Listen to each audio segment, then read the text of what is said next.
So I can't get this camera to show me. I don't know why, but it's okay. No, must I go on Zoom as well? Zoom as well. Okay, cool. Zoom. Alrighty. Zoom.com. Sign in. Webinars. Here we freaking go. Start.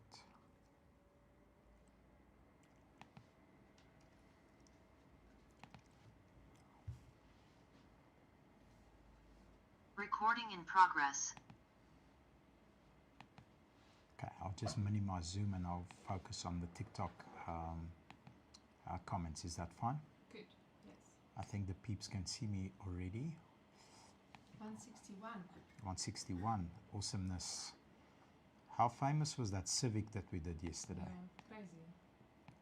I think we got across our channels, across Triple N and the Bobble Show and the content we posted, I think we got over 1 million views on that one single car, on that one single video. Yeah, I want a Tucson 2015. When you guys cook food? When do you guys cook food? Great question. It's called Nando's. Hello, sir. Sorry, sir, I'm going to be very quick. No problem. It's You a supper know live. about this guy? Well, shit. Okay, no, don't worry. Don't worry. Do I know about the discovery with Eddie doing the demo? Yes, Yes, sir, I do. I'm taking the car home Yes, tonight. yes. Hello, Perfect. No John. problem. 100%. Arrange with me. Thank you. Okay, thank you very much. Thank you, sir. Bye-bye. Bye. Bye-bye. Okay, when do we cook? So Really? it's called Nando's, brother. Nando's cooks all the time for us, so we are definitely sorted with food. But yeah, it's crazy, man. Our working schedule is quite busy. It's quite full. Definitely not a dull moment here. So how much did the Civic sell for? 56,000 Rand. And we also saw it this morning advertised on Marketplace for 77.5 with the photos that we sent the gentleman. So obviously he was a dealer or he's just trying to earn some extra cash, which is good for him. On the one picture, you could see Elsie's legs and her shoes.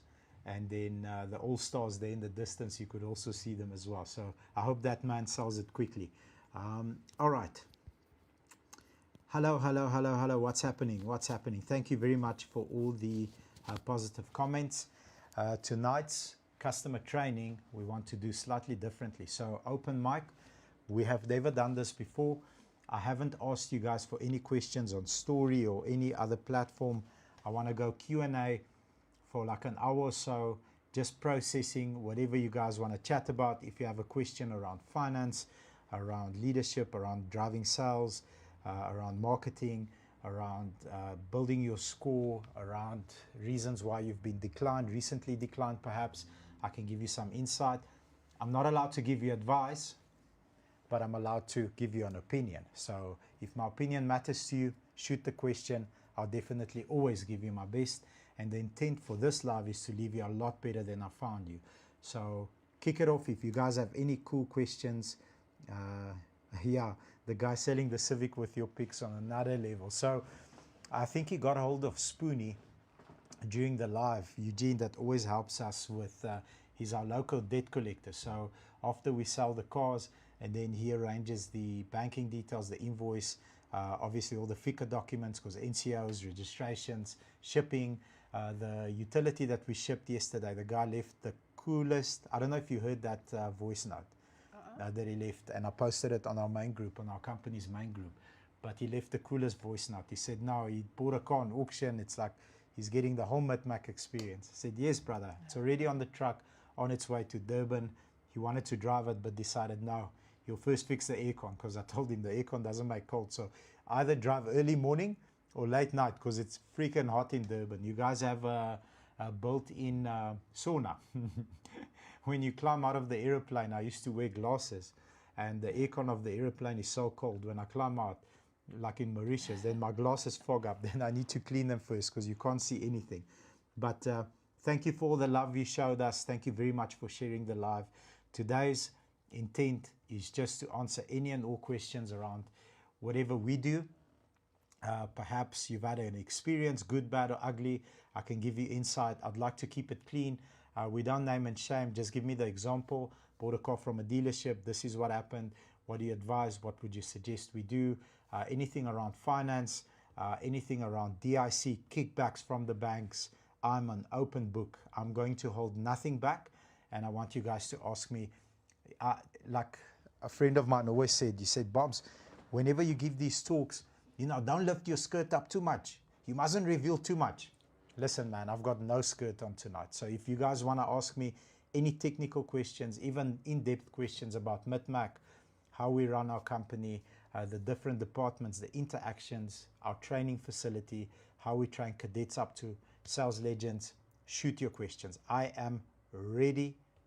Is there some coming through? Tahir is asking, is it better to buy an older model car cash or take a new car on finance? So that's an awesome question. And a friend of mine, a very wealthy friend of mine, sent me a video on a financial advisor woman that posted something on Instagram that had an opinion. Obviously, she's driving her financial advisor agenda, which is fine because that's what social media is for. That's what I'm doing currently right now. By being transparent, I'm building up our brand and I'm creating credibility and trust with the people that are on here.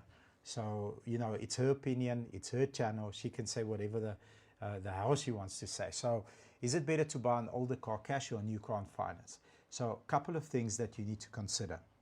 There's advantages and disadvantages. The first disadvantage on buying on finance is the banks are the biggest gangsters on the planet. That I've said it to their face a billion times. They hate it when I say it.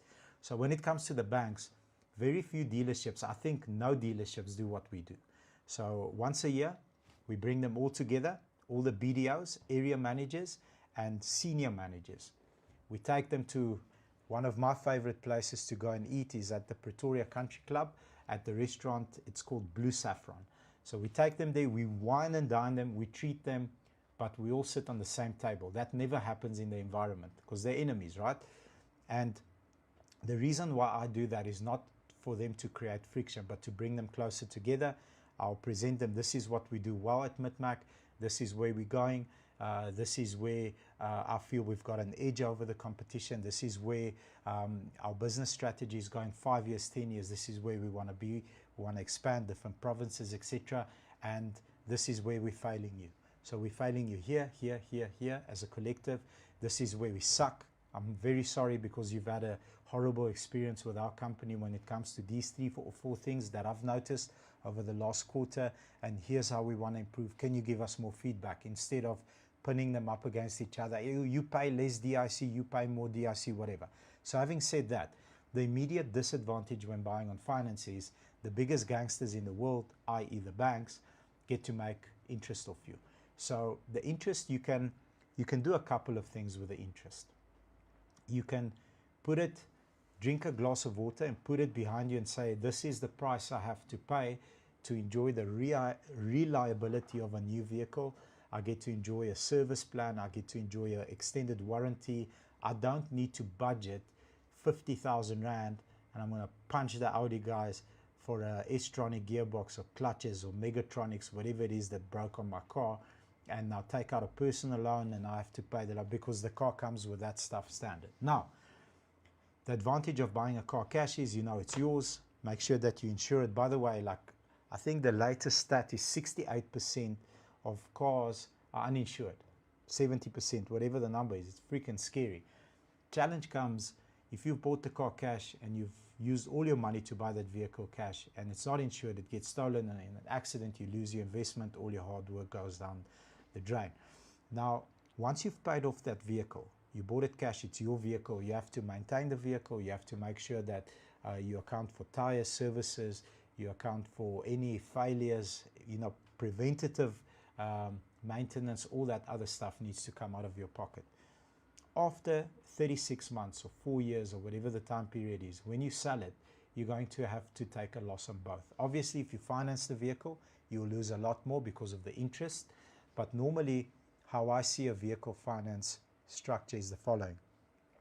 When I pay this vehicle for 5,800 Rand a month, the peace of mind, the soft pillow that I have, financing this vehicle, and it's got an extended warranty, at time of trading, let's say for example, 3 years, 32 to 36 months is the perfect time where you break even.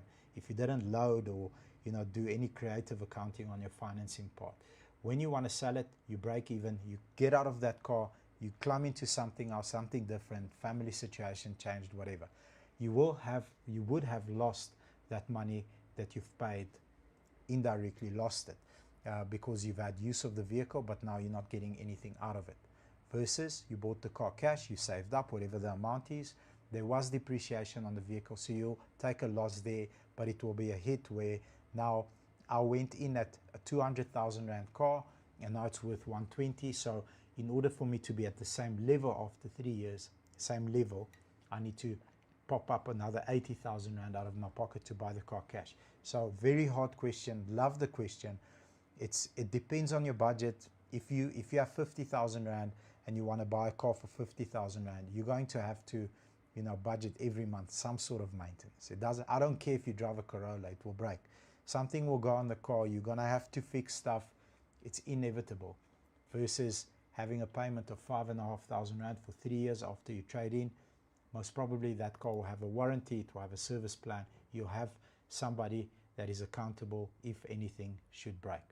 That's the way I answer the question. Can we move on? Is there another good one? Motswana is asking, Uncle Bobby, what is your take on the second-hand market on the Chinese cars?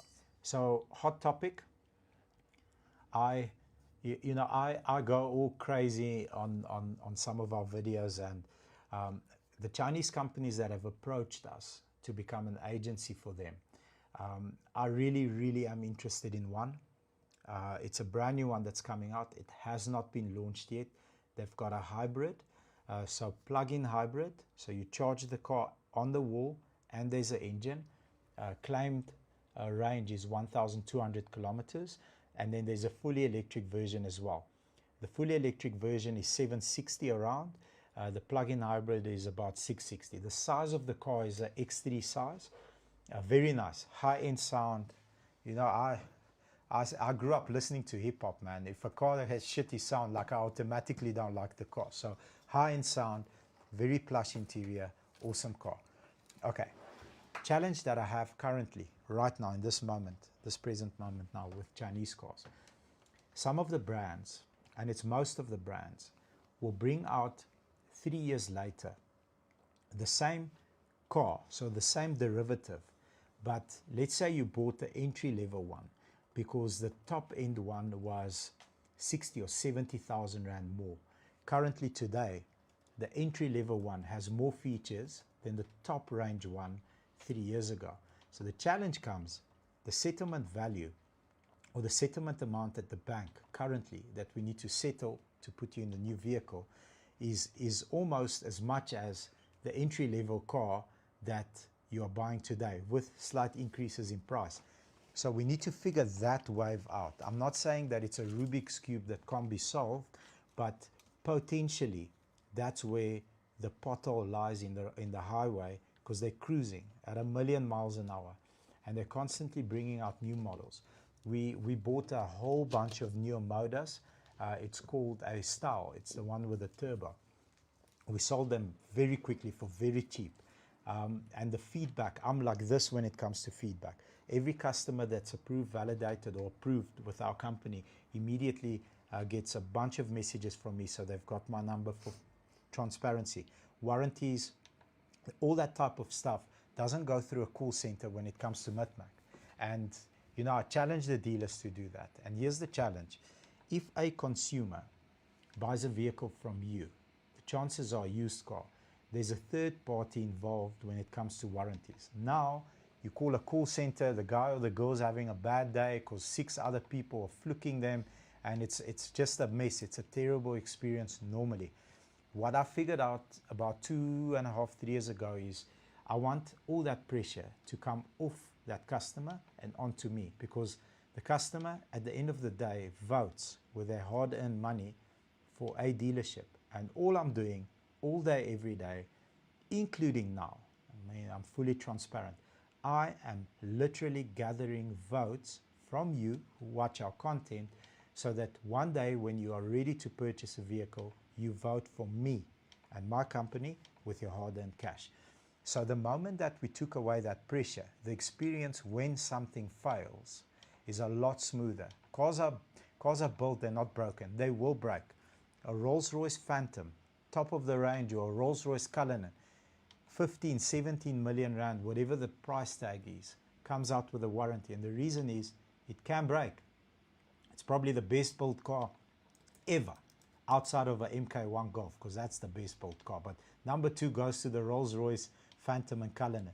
But it comes out with a 5-year warranty because it can break. So having said that, once we figure out the Chinese cars trade-in value properly, they will really start running. For now, the strategy is very, very easy to see. You know, there's rumors that they are government funded, which means they've got aid from China, from the Chinese government, to push product into countries at a reduced price to take over the market.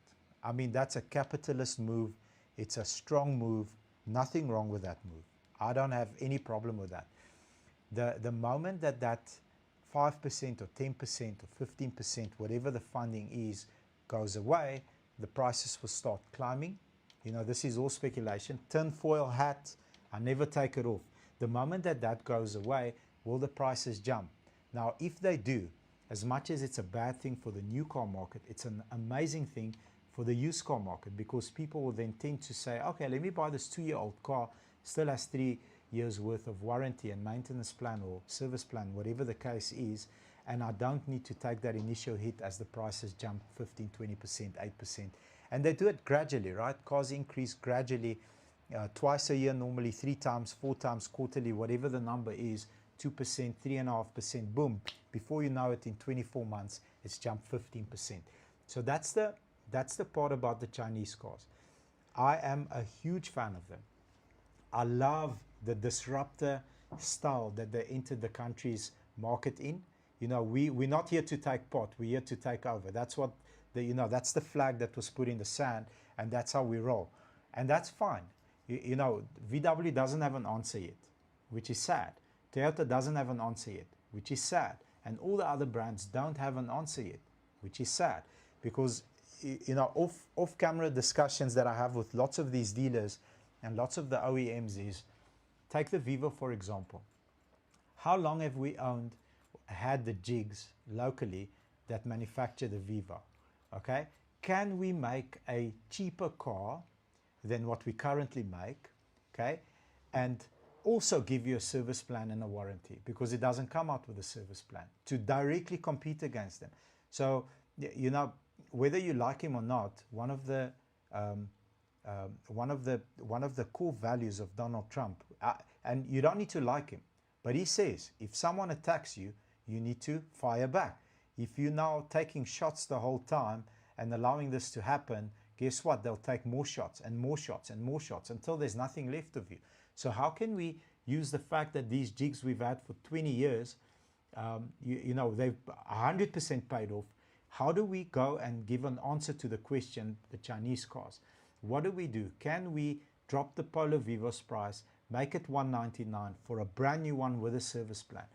You know, the follow-up on that is, what about the people that bought from Midmac last month for $259,900, Bobs? Because you sold me that Vivo. Very simple. If VW conglomerate, that big-ass company, says, okay, people that have bought in the last X amount of months get a free extension on their warranty, free, and a service plan if you have maintained your vehicle to match that differentiation in value, I'm sure they're not going to accept the customer base that already has purchased. So currently, you know, the big OEMs, that's why, where's that book, Els? That book, I keep What's on, it now? Barbarians to Bureaucrats, that I no. give it away to someone. If you're a nerd like I am, I'm the coolest nerd you'll ever meet that wears All-Stars, but I love reading. Just buy this book. This is exactly what the Chinese are doing to the rest of the market. Barbarians to Bureaucrats. And unfortunately, you know, in my opinion, again, I'm not giving advice or financial advice. It's my opinion. You're on my live and I'm answering the question that was directed to me. the big OEMs have become bureaucrats. They have managers who protect themselves by having managers who protect them by having managers, and nobody's scared, or everybody's scared to make a fucking decision. Make a decision, boy. They're throwing rocks at your head. They are hitting you. They are literally stealing your lunch. Okay, so you've got two choices. Go hungry or fight back.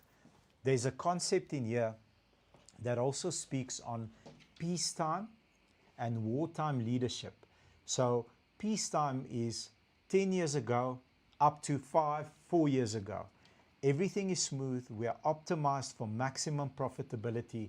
That way we can buy Bugatti and whatever else they've bought. As a peacetime leader, we've got a bunch of accountants, bean counters. You know, everything is optimized for highest profitability. Boom, it works. Now the challenge is those peacetime leaders don't know how to handle war. And in war, sometimes the guy shoots at you and sometimes you get fucking hit. So how about shooting back? And that's Barbarians to Bureaucrats. I love that book. I've probably bought, how many copies? Like 400, 500 copies that I've given to people. All our master classes as a gift got that book. You didn't get a cupcake, you got a book. Read the book, because it also gives you telltale signs on what's happening next. So what is the future of Chinese cars in South Africa?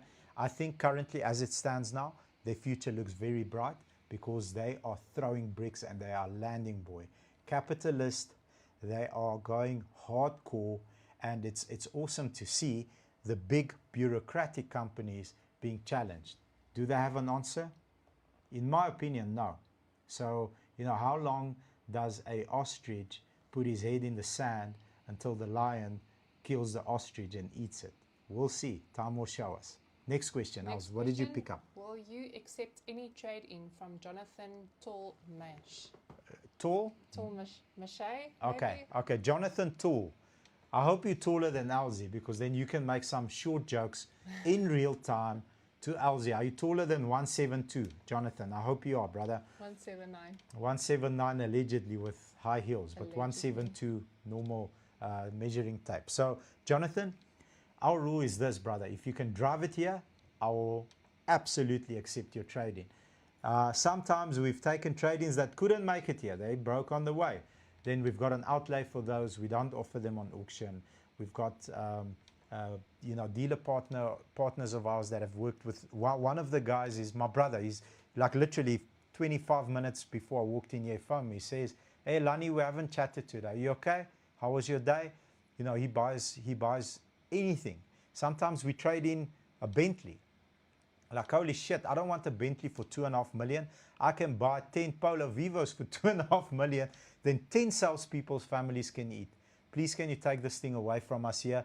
And, you know, it pays us and goes away. But, you know, our rule is if you can drive it here, we'll absolutely accept any trade-in. I'll price anything, man, no matter what. Okay, next question, Els. Let's see. Okay, I like this. I like this. Are there any good aftermarket warranties for old or higher mileage cars? Okay, and I want you to cut a reel out of this next part, please, Okay. Els. Okay, Sure. my dad's got a famous saying. So if there's any under 18s here, just block your ears for the next 30 seconds. He says, Bobs, one of those made all of the warranty companies. And he's 100% correct. All of the warranty companies suck. Okay, and I'm going to explain to you why they all suck. Because it's a fund.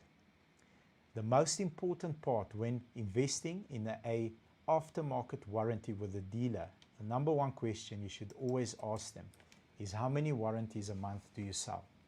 And there's a very, very specific reason to that question. The more warranties they sell, the more money goes into the fund. The more money that's in the fund, the more money they have to pay out claims. Simple maths.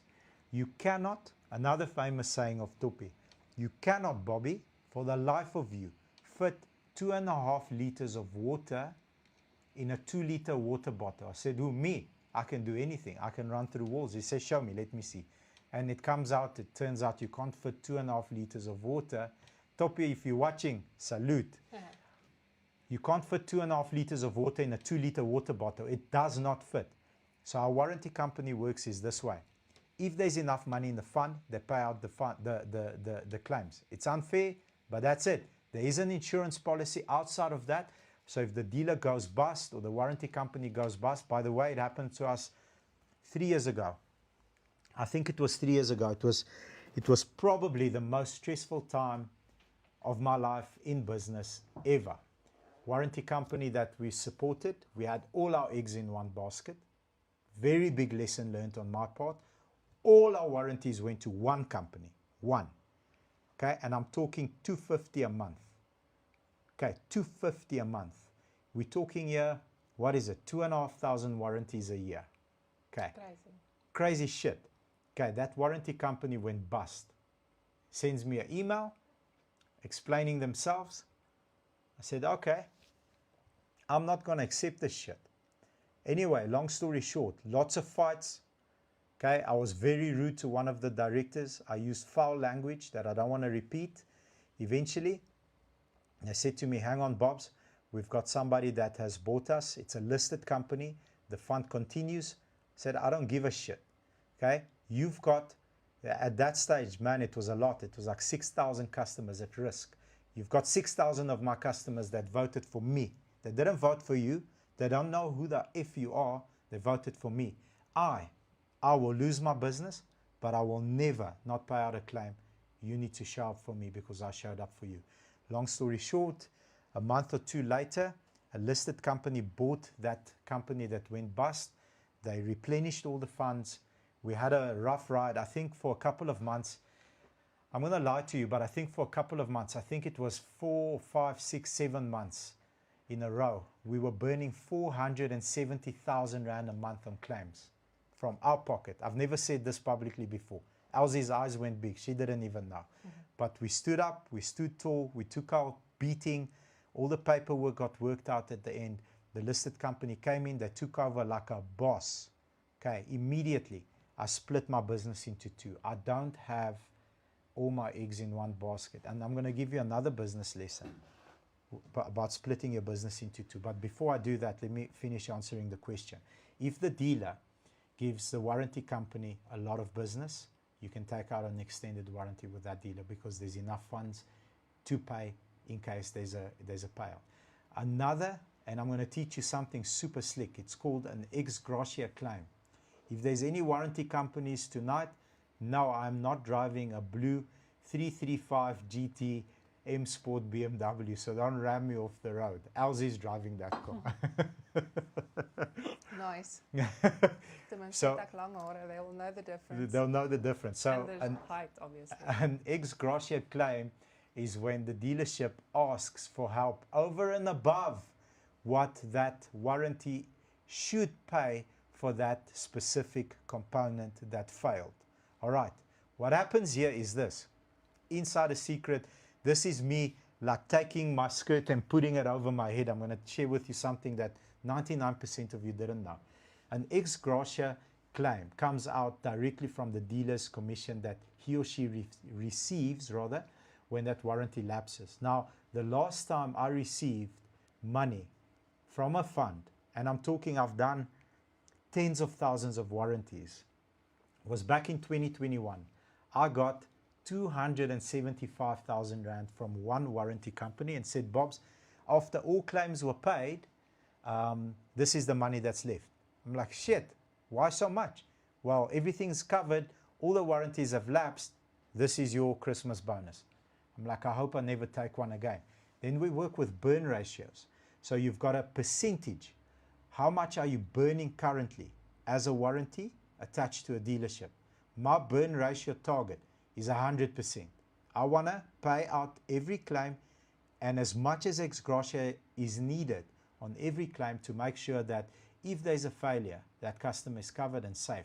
Since 2021, I have received this much cents, or rands, or grands, zero, from a warranty company on a fund that was owed to me. That's it. That's a warranty in 30 seconds. What else do we have? Out of all car insurances that exist, what are some of the best in SA? car insurances. Okay, so I'm gonna tell you who we use and why we use them. So when we won Dealer of the Year, by the way, keep your thumbs, toes, everything crossed. Tomorrow is the biggest automotive event of the year on the African continent. It is the Dealer Awards for Africa, for South Africa rather, from Auto Trader. We are the only dealership nominated for 2 awards, and the first award is Reputation of the Year, and the second award is we are defending Dealer of the Year. We top 3, we received the golden ticket. The other 2 dealerships that we are competing against are super dealerships. I'm talking the one dealership's premises costs 150 million rand. That's who we're competing against to retain our title tomorrow. Not going to name their names. You guys will hear about it tomorrow. I know they know we're in there, and they know that I know that they're in there. So now we're all sussing each other out, and it's been, Els, have you ever seen me rattled? No. Today you saw me rattled. Yes. Because only today I found out who we are actually competing against the other 2. Have you seen me angry? Like many times, right? Yes. But rattled, no. When I saw those 2 dealers' name, I'm like, fuck yes. If you want to be the best, you have to beat the best at their best. So that's what's happening tomorrow. Dealer Awards 2025. I don't know how many cigars I'm going to have tonight. I'm going to flip and inhale 2 so that I can calm down. Yeah. But tomorrow is going to be a kick-ass day. I'm super excited. And yeah, man, I can't wait. So anyway, back to your question. When we won Dealer of the Year 2024, all the insurance companies swarmed and said, we want to do business with you. We want to attach ourselves to you. We want you to promote us, this, that, the third thing, and the fourth thing. I said, all right, cool. I want you, okay, me and you, we're going to structure. Oh, by the way, insurance companies pay dealerships a commission if they get a referral. If you don't know, now you know. No.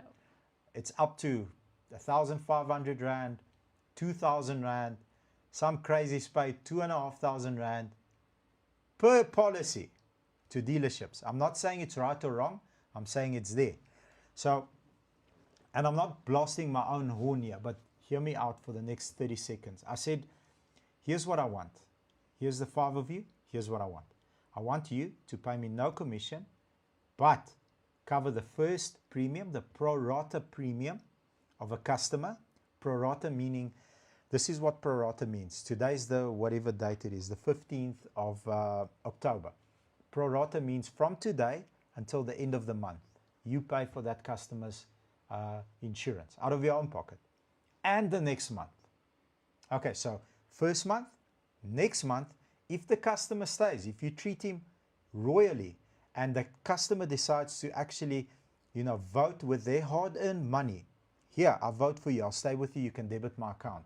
For the next 2 months, you can pay me commission. Is that a deal? Everybody walked away. They're like, you freaking crazy, what are you talking about?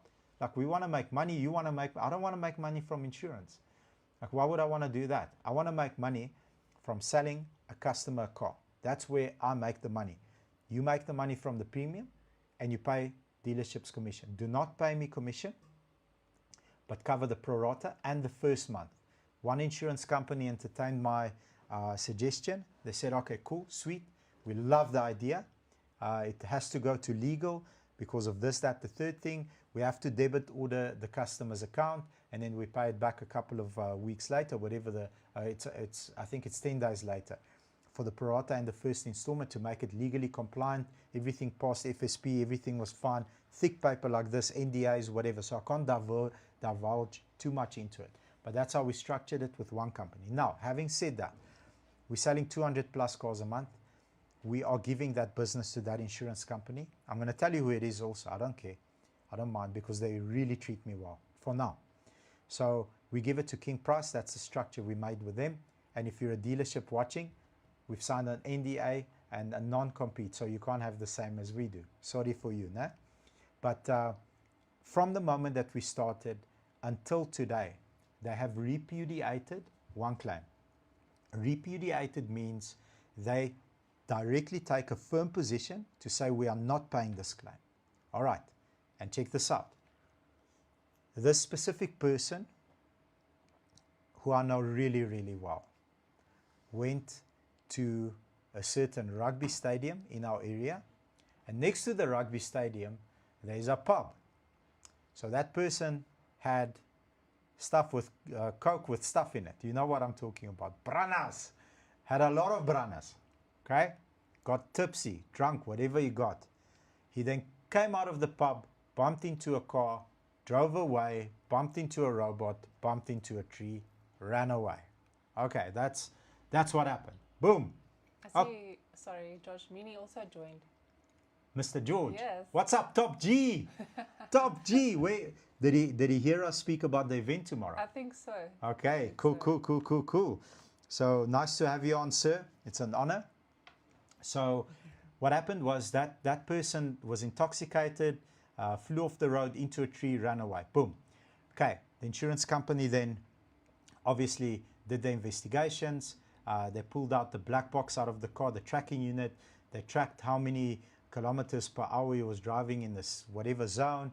Then they went and they checked his bank account, traced that he bought drinks, saw camera footage. This guy bought drinks. He had drinks. He drove the car, crashed. One repudiated claim in 1 year, 2 years now, from that insurance company. And that was a valid, like, listen, man, everybody on this live, if you had all that information, can you imagine how much fraud goes into an insurance fraud scheme and claims and whatever? If you had all that information at hand, if it's your money, I'm asking you like from the bottom of my heart, you would also repudiate the claim.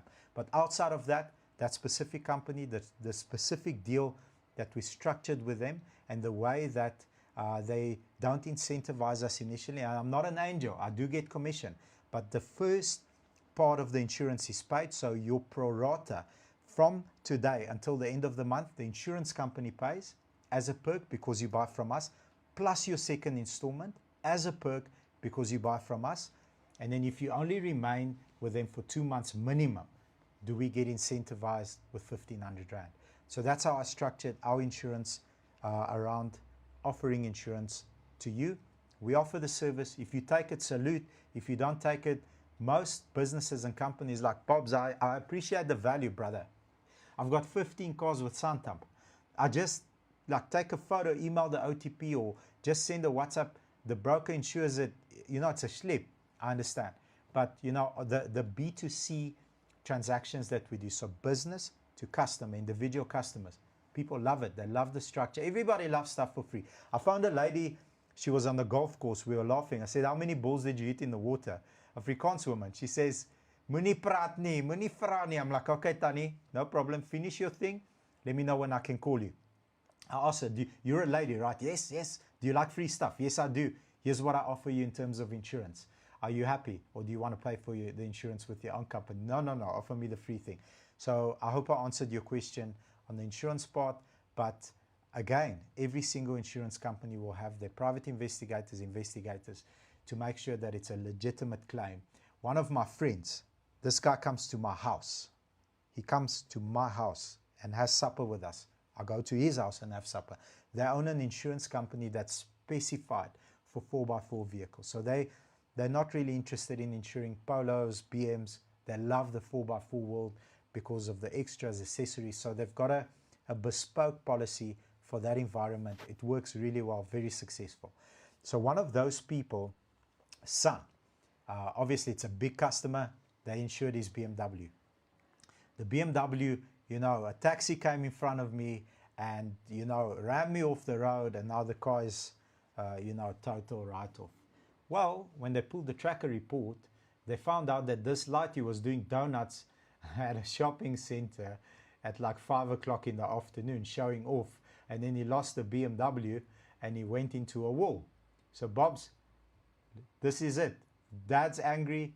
He's got 15 or 10 cars, however many cars with us. I can't pay this claim. I said, dude, send him the video. Fuck, send him the video. And, you know, back and forward. Obviously, that lighty's bum was probably burning. Hopefully, it's still burning. But, you know, the insurance companies protect themselves against stuff like that. If it's your money, I always say, now, customer phones me. I use this as an example. Uncle B, you know, I had a repo but you know, I'm lacquer now. Say, okay, brother, you had a repo. Yeah, did you pay the balance between what the auction sold it for and what you owe? No, but I'm lacquer now. I want to buy a car. Say, okay, sir, can you detach your emotions? This is in the context of an insurance company. Sure, let me try. If it's your money, looking at your current risk profile, would you borrow your money to me, okay, to give this person a car, your own money? No, never. Why would the bank do it? So again, with an insurance company, if the guy was doing donuts at 5 o'clock in the afternoon, all right, in a public area, loses the BMW and rams it into a wall like a retard, okay, would that insurance company be fair on the company to pay that claim? And the answer is no. Boom, repudiated. But that's the company we use.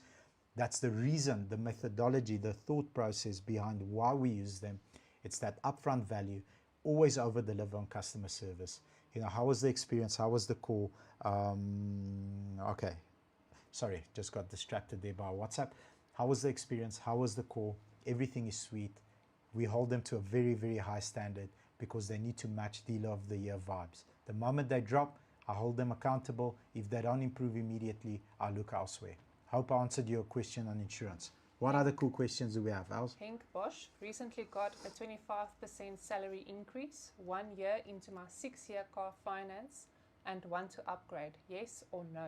Okay, Henk, I'm going to give you the best advice I ever received from Mr. PBD. So, you know, I'm running and gunning and I'm making money on my record month.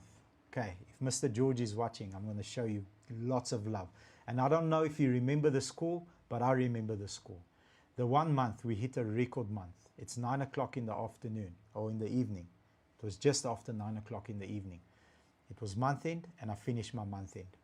Okay, and I've got the figure. This is how much money we've made after expenses. I'm freaking out, right? I found 2 people. The first person I found is a friend that I grew up with. Okay, stayed at his house. We were besties since we were kids. Okay, so this is a Friday afternoon. Picks up the call, said, brother, how are you? Like, I can hear he's busy in a club. I said, listen, man, I've got like the best news ever. I want to share it with you. He's like, where are you? At work? It's 9 o'clock. What are you doing at work? I look at my phone. I'm like, okay, no problem. I hang up. He phones me back. I hang up. And at that stage, I just met Mr. George. I look up to him. I really look up to him because he's smart. He's a businessman. He's an entrepreneur. He's an innovator. I've got his personal number. Okay, I'm going to take a chance and phone him. Pick up the call, phone him. Sir, I don't know why I phoned you. I just want to share this amazing news with you. This is how much money we've made as a company this year. He's like, congratulations, dude. And by the way, I'm driving home from work. That's why you made that money, because you're working until this time of the night. I'm like, this is a friend. Not a friend, but this is a guy that will give me the feedback that I'm actually looking for, just to give me the signal like, dude, you're on the right path, carry on. So tell me about your month. What was good, bad, and ugly? How can we improve it? I'm like, fuck yes, that's the question that I wanted to. I'm like, I don't know, dude. We just made this amazing month and everything came together and it worked and it was amazing. Well, Bobs, tell me about the challenges. How can we fix this? How can you do this? Where can you grow? What are the areas? SWOT analysis. And I have this 30-minute conversation, almost 10 o'clock at night. I'm like, I really respect you. Like, what can I do for you? So anyway, we built a relationship later on, and you know, when I'm happy, I share the news, and that's just like my klankbord. It's called a klankbord in Afrikaans. It's a sounding board. Now, what PBD taught me is this, on your question, and I'm going to answer it this way. I get invited to his house, 8 men. We're on a group. We meet twice a month for 90 minutes processing issues like this, high-level issues, like really high-level issues. And we're sitting and someone asks the same question. This is the amount of money I'm earning now as for the last 6 months, and what do I do now? So he says, okay, let me explain to you how income works. And I hope you take this to heart, and I hope I don't lose you as a customer. I want to gain you as a customer forever, not for once.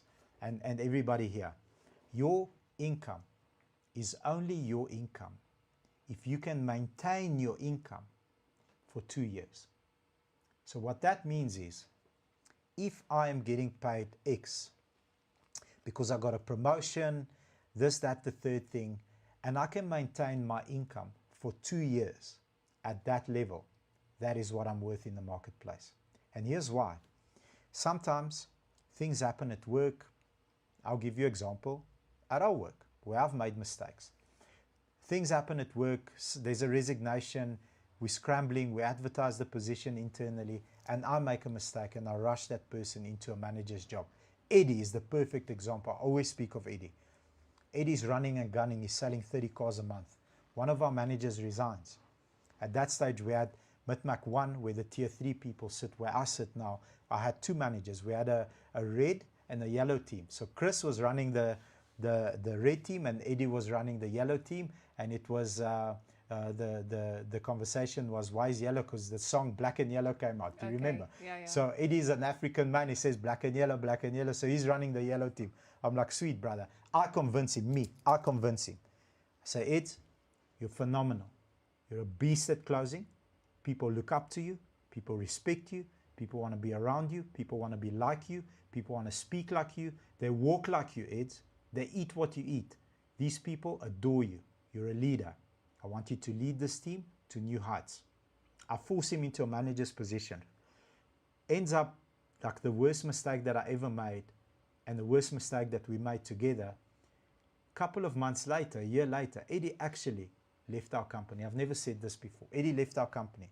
He was making money. He was a miserable manager. He hated it because Ed is Ronaldo.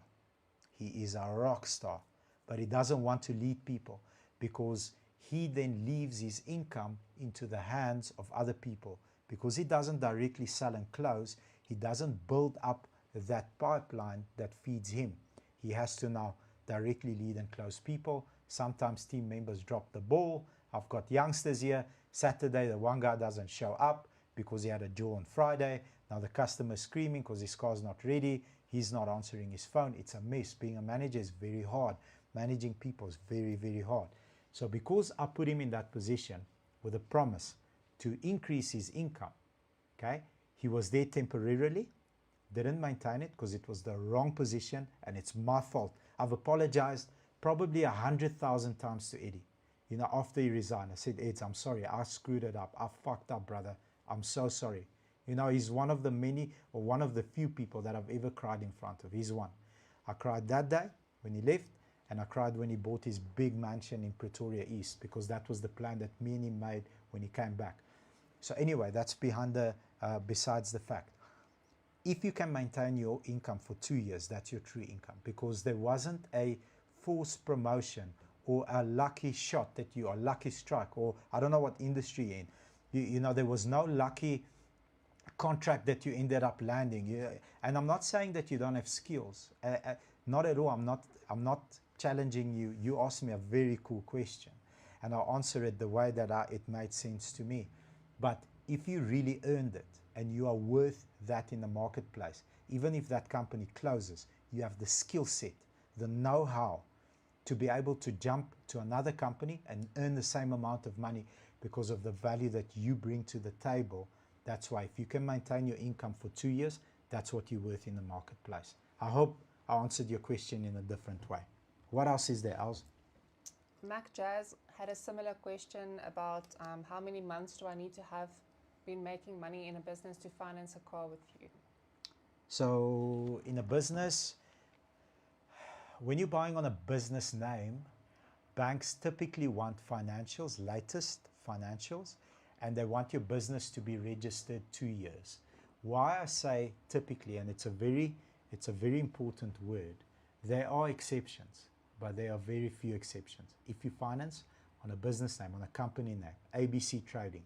Now the benefit of that is if you're buying a single cab or a super cab, you can take back the VAT. Okay, if you're buying a car, I just sold now, in real time, now. Customer from Cape Town, we consulted for them. They're a bidding company. This guy, man, I love this boy so much, man. He's such a kicker. He's a top G. He's a manly man. Quads like this. He says, if you give me discount, I'll explain to you how to train your legs to have quads like this. When he buys a GTR on the business name, the accountant will then use that depreciation towards writing off some of that depreciation. If the accountant is a good accountant, you can use it. You can't claim the VAT on the car back, you can't do that. But if you buy on a company name and you buy a single or a super cab, you can claim the VAT back. Now, if you're talking 15%, let's say it's R1,000,000 bucky, it's 150,000 Rand that you can claim back. That's a bucket load of money. So that's the advantage when buying in a business. When you sell that car for whatever the depreciation is, you can use some of that money to offset other taxes or whatever, however your company is structured. It depends on how it's structured. But if you buy as a self-employed and you can prove 6 months worth of stable income that can easily take care of that loan per month, easily, and it's traceable. So there's a lot of fraud at the moment. The banks are losing billions of rands where there's profile building. So profile building in a nutshell, hopefully I'm going to discourage some of you that are doing it, planning to do it. In a nutshell is they'll take 50,000 Rand and then they'll deposit the money in the account, then the money will leave the account into other accounts, and then you'll just like tumble dry that 50,000 Rand. So it looks like in a month you've got 150,000 Rand worth of turnover. Now the banks took massive hidings because the people can't really afford those costs. Month 6, they're not paying the car, the sheriff is at your house repossessing this car, all this other stuff. So the banks want bank statements if it's going to an investment or if it's going to a savings account, so they're clamping down on it. But if you can prove traceable income for 6 months in a row, back to back to back to back, then the banks will allow you to finance a vehicle as a self-employed applicant, which is different from a business. But then you can't claim the VAT back on a single cab or a super cab. I hope I answered your question. Lekker. Elise Kutzer is asking, hi guys, Bobby, what is your take on the 2017 GWM M4 SUV? I get told by many to avoid it. Okay, 2017 M4 SUV. I remember this car coming out as if it was yesterday. Across the street from us is an agency. Okay, obviously doesn't love Uncle Bobby as much as he should. Okay, because I compete. You know, that's just the way it is. But anyway, those cars come out. I still remember we sold those cars for 179,900. That was like such good value for money. And I used to pay 164,750 VAT inclusive and sell for 179,900. We couldn't keep up. That's the first Chinese car where after I bought a new one, I drove it for a weekend. I drove the vehicle and I said, this is a good car. You know, talking about, you know, the previous one, you know, the shitty ones that fell apart while you're driving it. The moment I drove it, I said, wow, this is good value for money. Considering the price, what would I buy if I was to buy a car in this price range? I would actually buy this car. And I sold. It's funny how it works, right? If you like something, you sell more of them. Like give me a pink M2, I'll sell it. Give me a pink M4, I'll sell it. You know, it's a cool color. whatever. It's not a cool color for an M car. But you know, even if it's pink, I'll sell it because I love the car.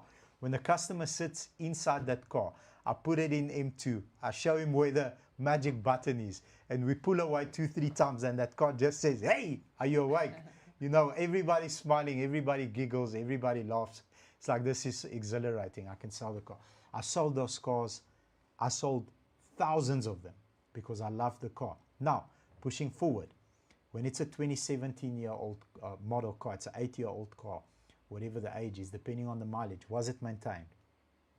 You know, is it a car that's got a clean bill of health in terms of accidents?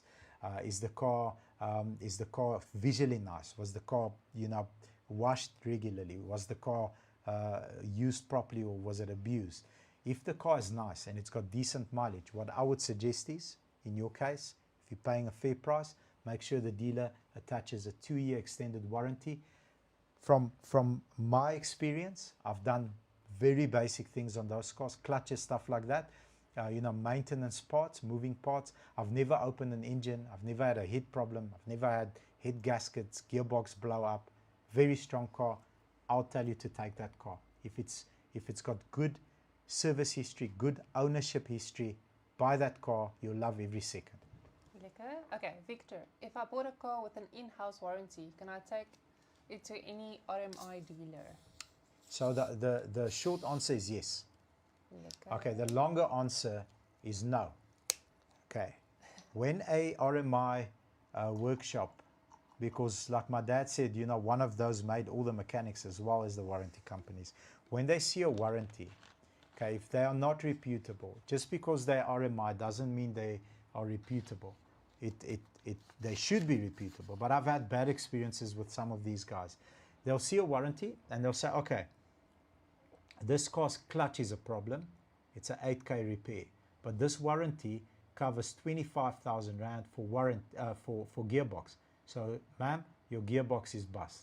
And then they claim the gearbox, change your clutch, and then 6 months later, when your gearbox breaks, they say, no, this, that, the third thing, the fourth thing. So make sure they're reputable. They should have reviews. They should have some sort of traceability on whatever it is that they've done in the past, good, bad, and ugly, because you can't all have good reviews, right? We've got bad reviews. I welcome them.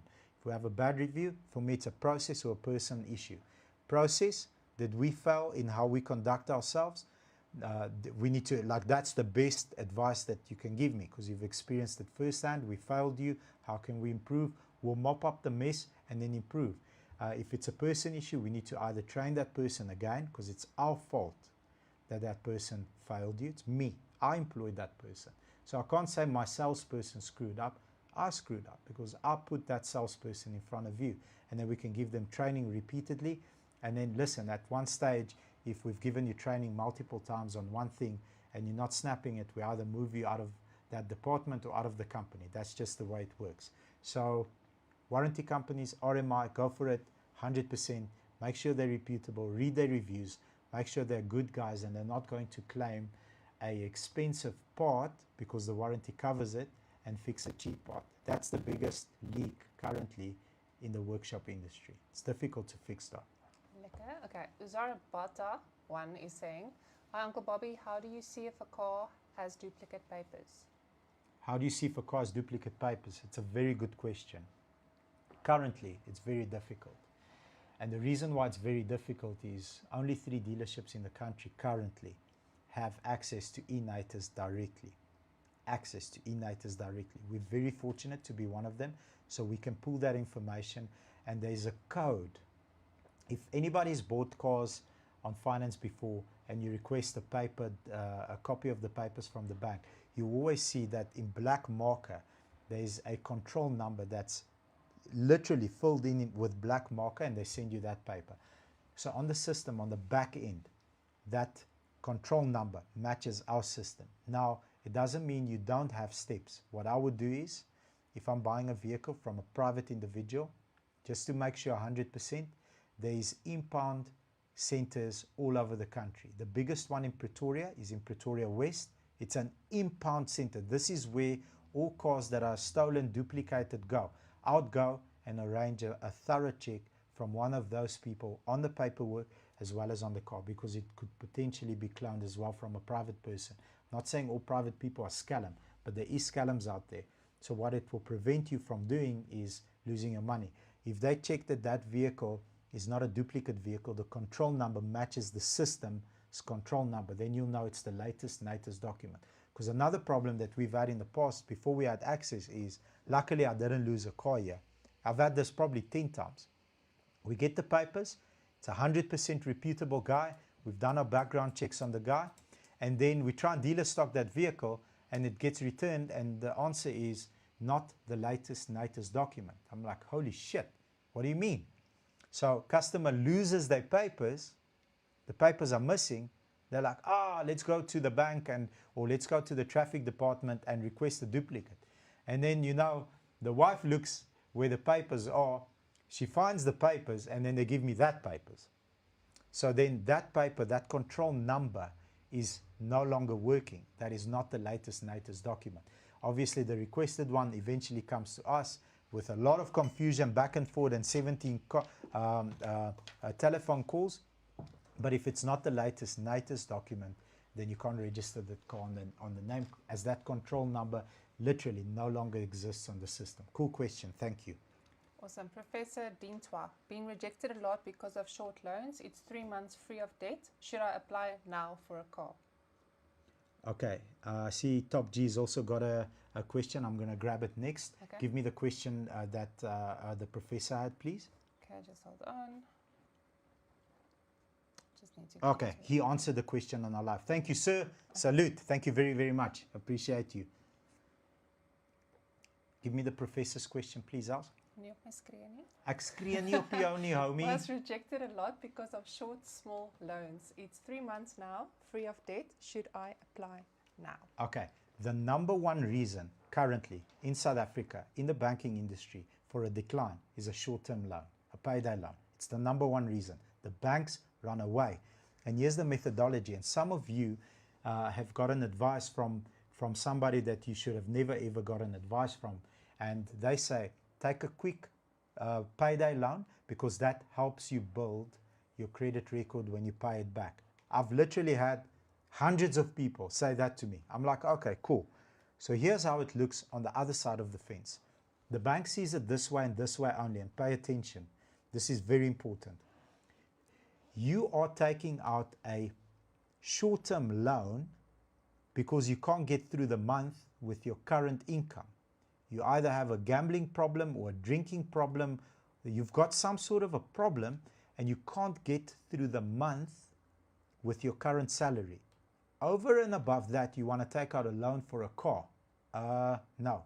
If you can't get through the month and you have to take out a Wonga loan for 10 grand that you pay off in 3 months, why would we ever give you an asset that costs R500,000? You know, you can't afford your lifestyle as it is now. Short-term loan, those loans, literally, if they pick it up on your bank statement on ITC, it's an immediate decline.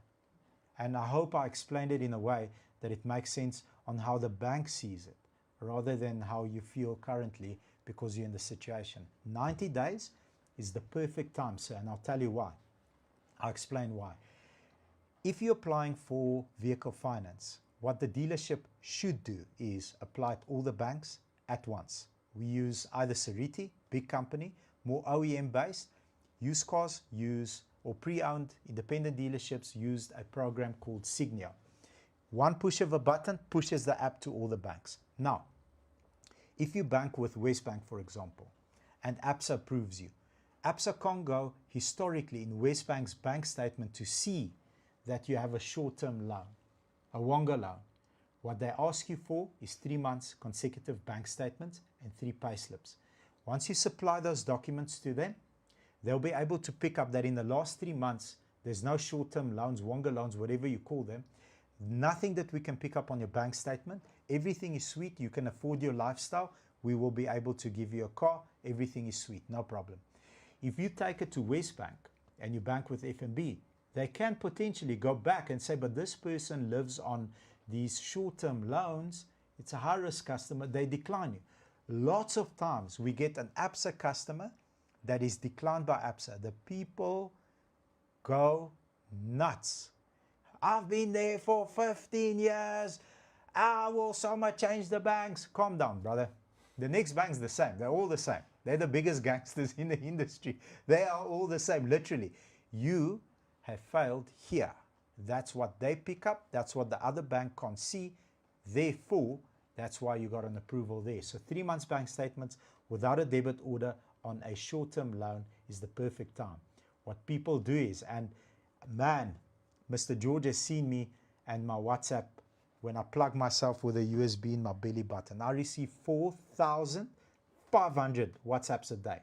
I don't think, if there's anybody in South Africa that is more skilled on WhatsApp than me, I'll challenge you, boy. We can sit next to each other with our laptops and see who can handle more WhatsApps. But 100 a day, where people say to me, Bobs, I've paid off my loans. It's been 2 weeks. I'm debt free.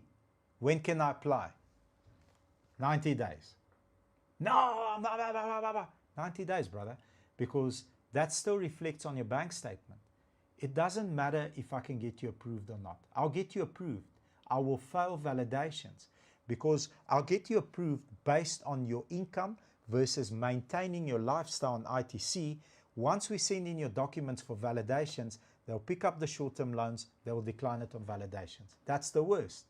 This morning in our sales meeting, I've got, yes man, he's such a lovely boy. He's such a lovely boy.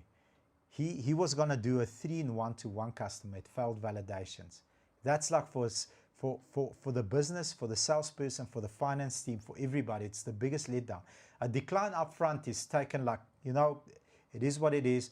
Let's have a look at the profile. Let's chat to the customer. This is the areas you need to improve on. But failing on validations, like I found you're approved. We're waiting for validation. It's the worst. And they fail vals once we send in the bank statement. So 3 months, Professor, perfect time to buy. Choose wisely, my man.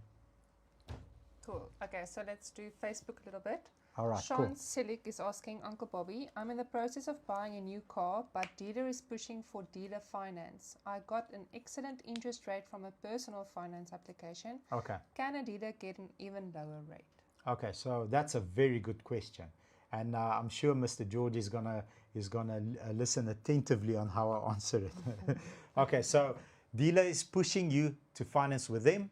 You got a great interest rate from your personal banker. Okay, so I'm going to be the dealer, the personal banker, and you at the same time, and I'm going to answer it hand on heart, as honestly as possible, because I don't want to take sides.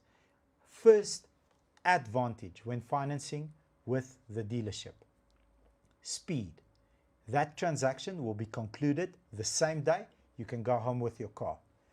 First disadvantage buying from the dealer is the interest rate.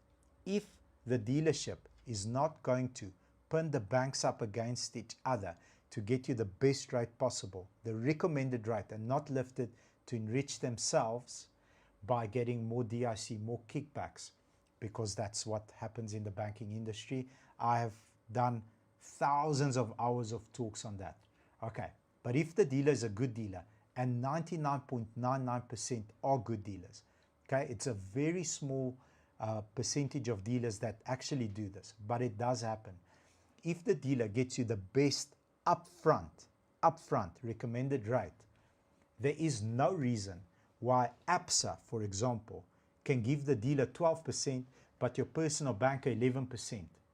There's no reason. They must give you the 11%. They have to. Okay. The risk on the dealer when buying through private banker: 2 risks. Okay. Firstly, fraud. Okay. Very important. This is a big one. So in our company, it's a golden rule. I don't care who you are. It's a golden rule. We will not deliver a vehicle if it's personal banker finance until we have remittance, which means until we have payout confirmation from our people at Westbank, not your people at Westbank, our people. So the remittance needs to be registered on their system, and then I'll give you the car. Okay? This discussion you should have with the dealership up front, and the dealerships should manage your expectations right up front, very, very super early. And they should tell you, if you got personal banker, it will take 5-6 days, because they remember one thing, right? A personal banker is a jack of all trades.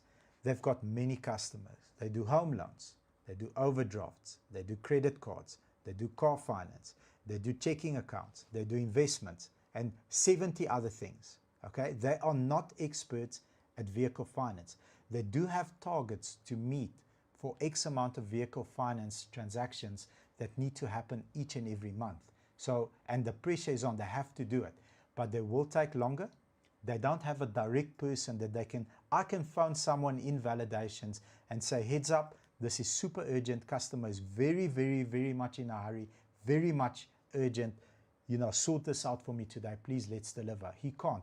It goes through a pipeline, it goes and lies on somebody's email, and that person also works off a queue. So advantage when buying from a dealer is speed. You can have the car the same day.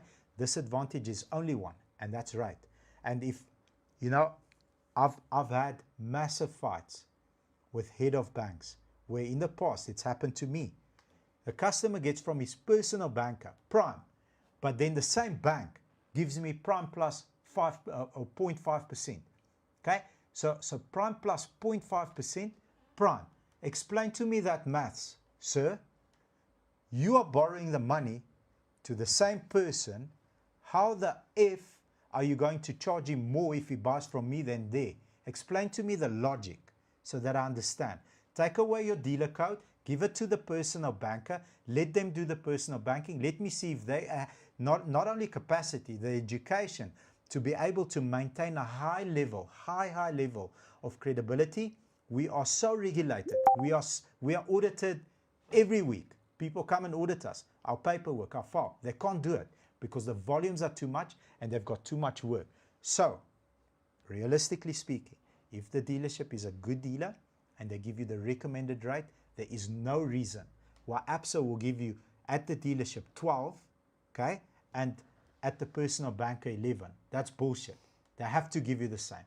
And if they don't, then the dealer needs to take it up with head office, because that's bullshit. That makes me very, very excited. Because the worst thing that's happened in the past with us is, before I started challenging them, and eventually I had enough. I said, I'm not doing this anymore. I'm going to phone and have a fight with you. And logically, you need to explain to me why he gets a better rate than me. Tell me why. Tell me why. And they can't. So eventually they know. Okay? Same. What happened in the past is, because of the delay in remittance, so we sent all the paperwork and this chick goes on holiday. Doesn't pass that work to the chick that's replacing her. She went on holiday on Wednesday. She's back on Tuesday. Customer is fluking me. Wants his car. I signed the contract. I gave you everything. So did I tell you I'll give you the car on remittance? Yes. Did I choose the personal banker? No, you did. Find her on holiday. Go Durban South. Go and look for her. Okay, go and find her and ask her to sign off this paperwork. Send it to head office. When I get my remittance, you can take the car. You're welcome to cancel the deal because I'm not fighting with you. Eventually, tempers cool down. We wait until Tuesday, until this chick comes from Durban South, decides to open an inbox, and then whatever they do, Thursday the deal gets paid out. That customer comes to collect the vehicle with a sour taste in his mouth, and he in reality, that customer did get a bad experience when purchasing a vehicle because of the time frame. So I rambled 20 minutes on this question. I hope it helps you, brother. But there's no reason for the dealer to get a different rate than the private banker, okay? Outside of Investec. Okay, Investec always wins.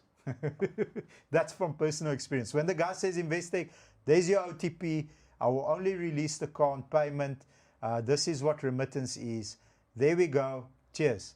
Prime less, whatever the customer qualifies for at Investec. That's the bank that, because we don't have an Investec dealer code, and no one does, it's not only us, no one has an Investec dealer code, the way that they've structured it is quite slick. It's very, very slick, and I love it. And that's a disruptor, and I love disruptors.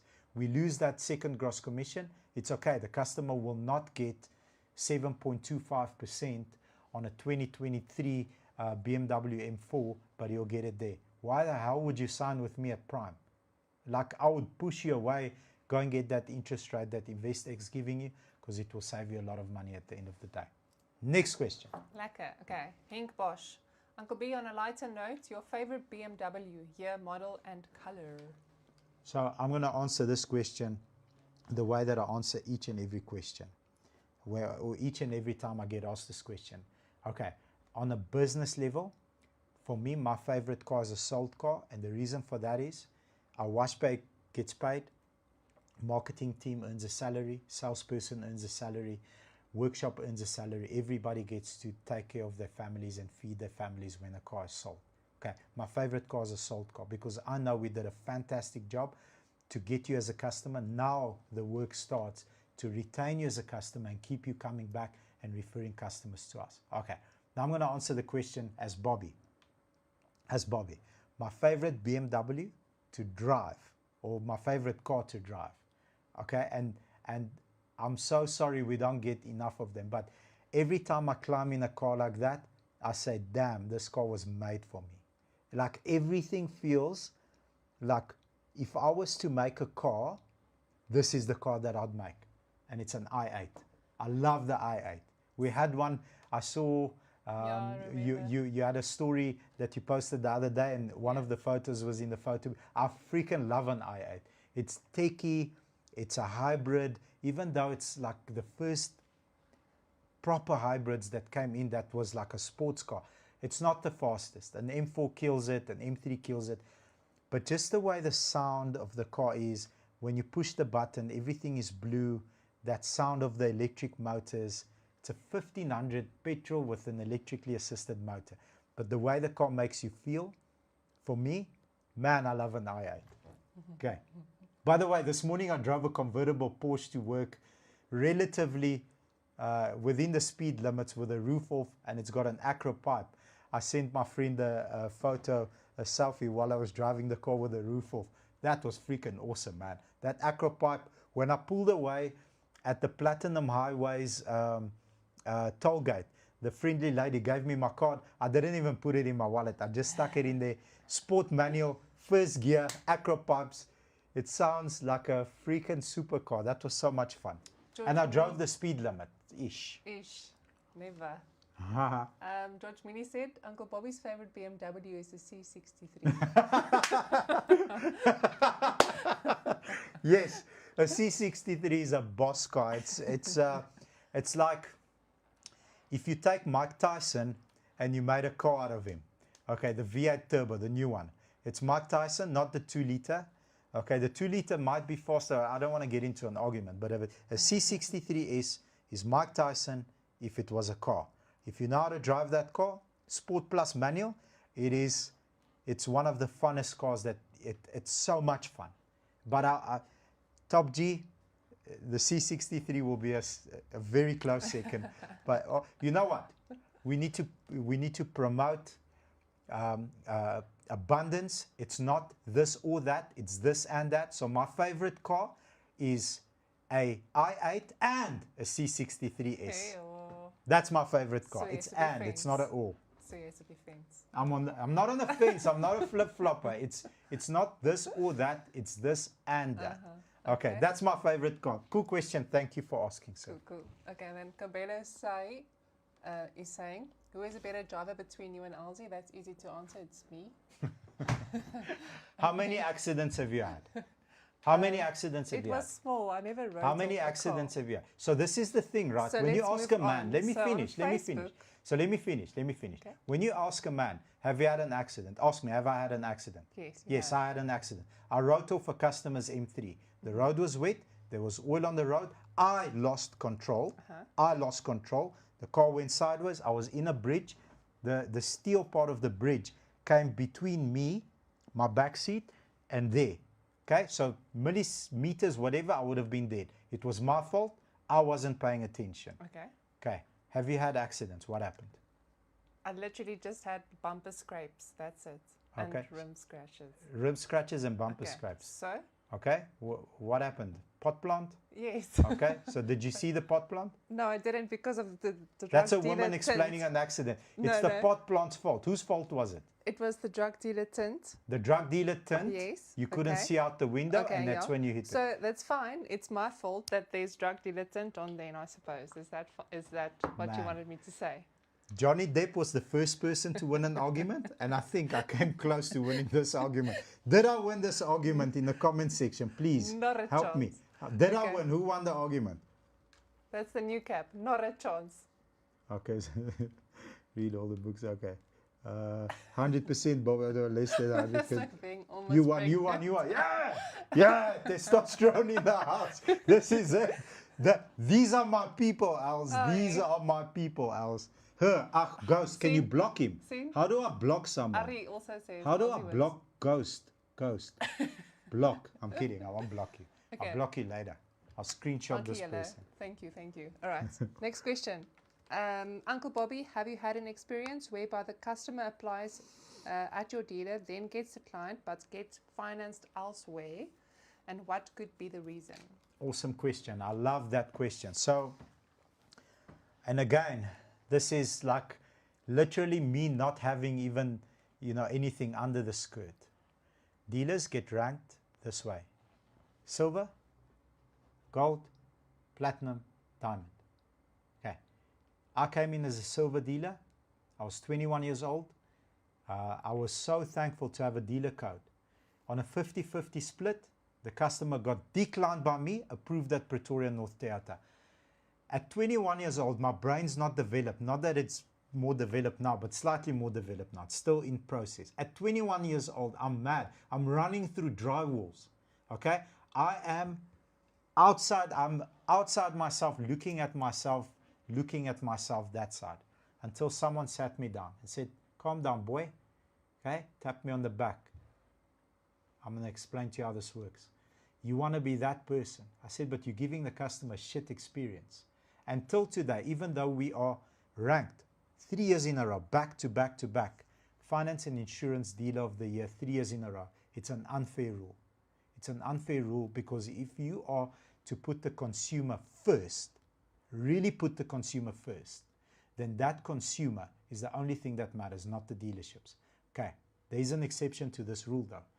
There are scheme deals. So, for example, Volkswagen Financial Services, okay, part owner South African bank, part owner German bank, slightly different scorecard criteria. We don't have VW Financial Services on our floor because we're not a VW OEM.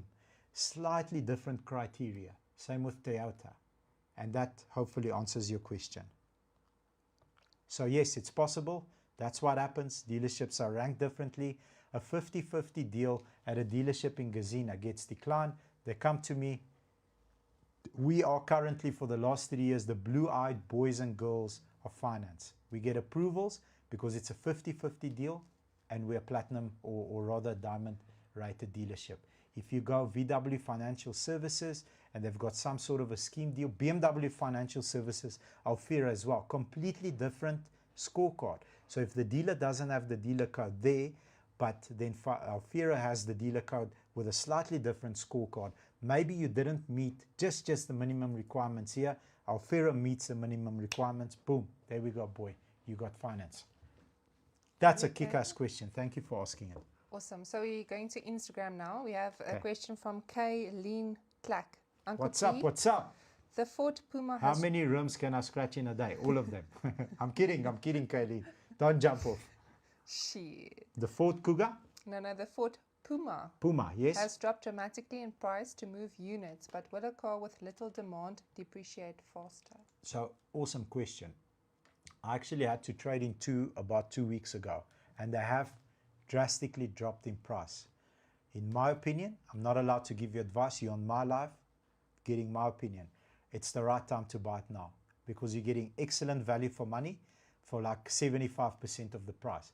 So that initial whack that the first owner would have gotten has already been depreciated. So you can drive the car for 3 years, and I promise you, if you pay the right price right now, you'll be able to get out equity in 3 years. It's a kick-ass car. I really like the Puma. It's just and that's the thing with the OEMs. I wish somebody can shake their cages, price the cars properly from the beginning as a new car so that you can sell them. Now they're scrambling. We're not selling these cars. They're lying at the port. What do? We have to write back money, factory assistance, this much discount, that much discount.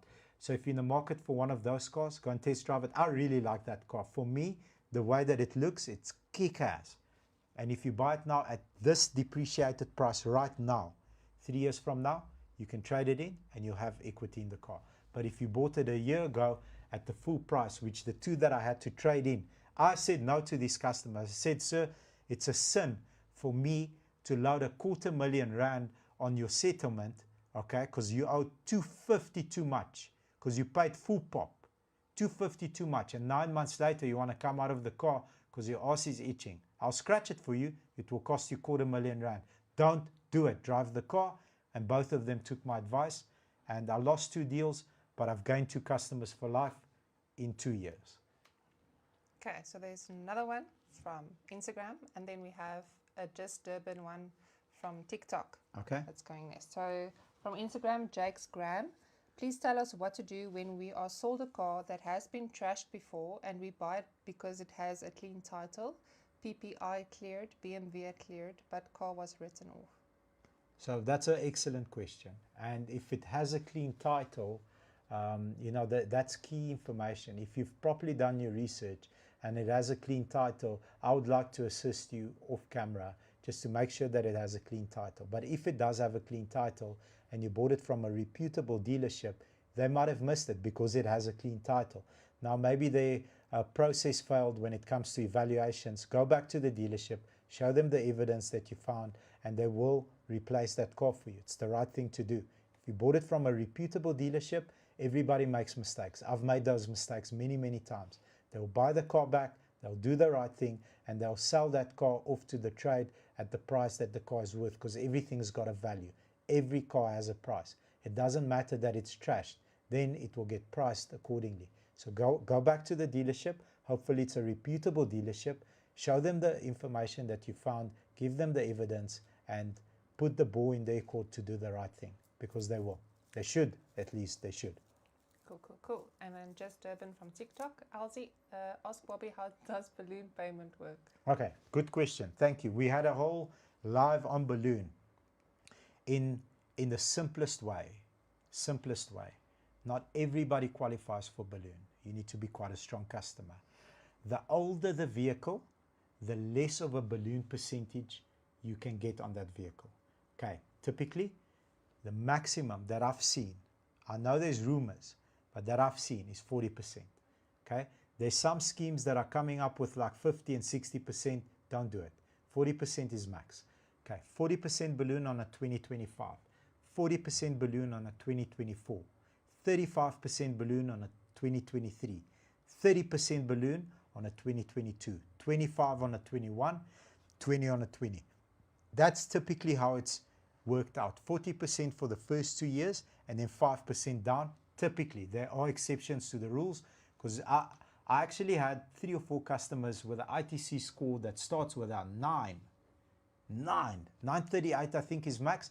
The one uncle had a 923 or 928.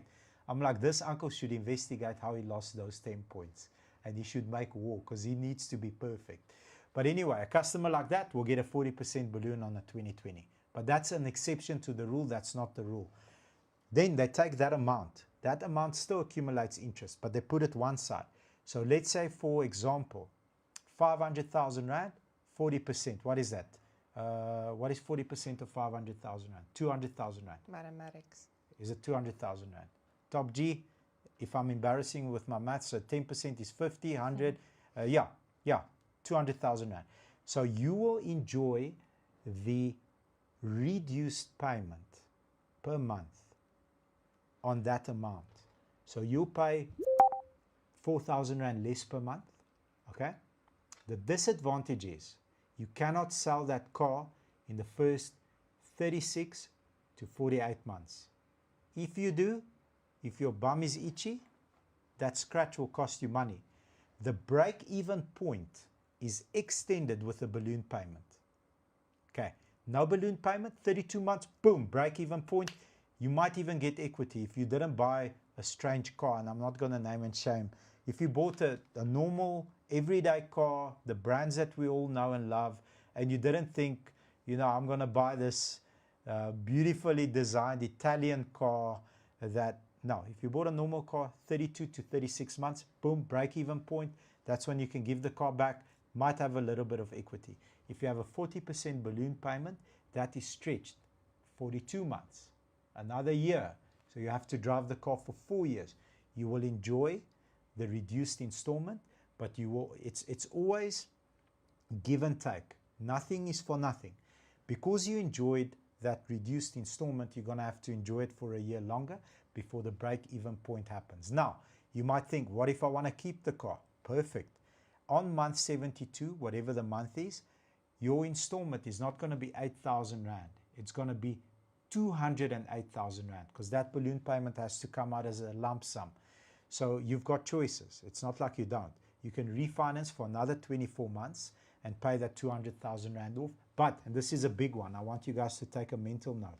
You have to reapply for that finance. So if you screwed up your name along the line, they might still decline you. Then you'll be forced to sell the vehicle and trade it in and whatever. But you have to reapply for that vehicle finance again. But that's how balloon payment works in, I don't know how many minutes I took. Lekker. Okay. Mosiwa Malika. Uncle B, what are the key things a first buyer should look out for when purchasing a vehicle? And what would you say are mistakes young people make when purchasing a first car? How to avoid them? How much time do we have? Net so veel soos wat jy wil hê. Okay, number one mistake young people make is they buy the car to impress the Joneses next door. So if one of you know where they live, send location. I'm going to go the Joneses. So number one mistake is I'm going to buy a car to impress people. Okay, so now I'm going to bury myself in debt because I can just buy this GTR with a sunroof so that all my homies can see I've arrived. I'm here now. I've made it. Or, you know, I've got this. I've got a 2.6 double cab Hilux 4x4 automatis. You're 21 years old. What the fuck are you doing buying a 4x4 GD6 Hilux? Do you even go off-road? Do you know where off-road is? No, but it's a 4x4. So number one mistake is you're buying a vehicle to impress someone else. Number two mistake is you don't understand the running costs of a vehicle. So typically a 21-year-old lighty wants a 135 because his chummy's dad has a 135 with a stage 2 tune and that thing chows M3s. Okay, but the chummy's dad has a toy. You want an everyday car to go to work and go and pick up chicks and all this other stuff. That dude just got a toy. He's got another 4 cars. Okay, so what is the running cost? If you're going to buy an older vehicle, you know, it's got an extended warranty from the dealership, you still need to pay services, boy. You still need to pay maintenance. You still need to do all these things. Tires. Okay, what do you guys think tires cost on? We had an X550D. Okay, X550D 22-inch wheels on a BMW X5. 7,000 Rand. One. 7,000 Rand. One. That's the front one. The back one is 10,000 Rand. Okay, so 34 grand tires. 34,000 Rand. Tires. Motorplan doesn't pay that. So number one mistake, to impress the Joneses, if someone knows where they are, send location. I'll send my homies there. We're going to go and shake their cage to stop doing the shit. Number two, understand ownership value of the vehicle. If you can afford 5 grand a month, okay, buy yourself a new Polo Viva for 5 grand a month. Don't buy yourself a 2012 1.4 GTI DSG with a sunroof and LED lights. Okay, 5 grand, 5 grand. The lighties will go and buy that 2012 car, okay, that will break gearbox because they want to launch the thing because his friend also does it. That will break clutches. There's going to be a shortfall somewhere. There's going to be an incident. Insurance is twice as much, where the Viva has a full warranty and everything's sweet. It's a new car. So those are the two common ones. There's more, but the two common ones. Impress the Joneses, don't understand the true ownership cost of owning a vehicle as an adult. Any other questions, Els? Aiden S is asking, does the value of a car decrease if you add extras like coilovers? Am I saying it right? Coilovers, yeah. Okay. Aiden. Yeah. Aiden, what does your ID number start with? A 0. Aiden, answer me. Does your ID number start with a 0, brother? Aiden. Hello, Aiden. Is he quiet? So I can tell you, I've got future. Not at all. Not at all. What does it start with, Aiden? What does your ID number start with? I hit a bar, so... Listen, I went to high school with some kids at 16 with a 9. Okay. Aiden? So, there's a right way and a wrong way of doing this. And there's a very, very simple answer. And the answer is yes, it does affect the value. And I'll tell you why. Because when you put in coilovers, it puts stress on the rest of the car. So if your car is doing this the whole time, what do you think is happening to the ball joints, the side shafts, everything else? What do you think is happening? Okay, number one. Number two, you pitch to the dealer, says, where's the original stuff? That's the first question they ask you. Where's the original stuff? Because the next person doesn't want that. So if you were to do it, you have to spend the money to buy OEM level stuff, because then it's lowered, but it still drives soft. We had an M2 manual the other day. You were still sick, and I still went like mad up and down the streets here filming the thing. Elsie was sick. She nearly threw up in the car. I didn't realize how sick she was. That M2 manual had BMW lowering kit. The car looked sick. It was this low off the ground. It drove like an M2. I'm like, how is this possible? I call Mosi. I'm like, drive this car. He says, fuck, it drives lekker. What's wrong? I said, look how low it is. Then they put a sticker on the side of the door. It's a OEM fitted BMW lowering kit with a certificate. So yes, I know it looks cool and it looks gangster AF. I like it, okay? But that doesn't ruin the rest of the car. It looks like it drives fine. Also, if you put a lowering kit, let's say it's a rear-wheel drive car, coilovers, that suspension, that traction control needs to work and do its thing at any and all times. If that affects the way that the car handles and the road is a bit bumpy, especially on an M car or a strong rear-wheel drive car, you pull away, the car comes into boost, second gear comes into boost, the road does this, left, right, good night, into a tree. So your ID number starts with a 9. Your brain's already developed. You're a smart man. If you were to do it, OEM level stuff. Don't go for the cheap stuff. OEM level stuff. Keep the original. Put it back when you want to sell the car. Cool.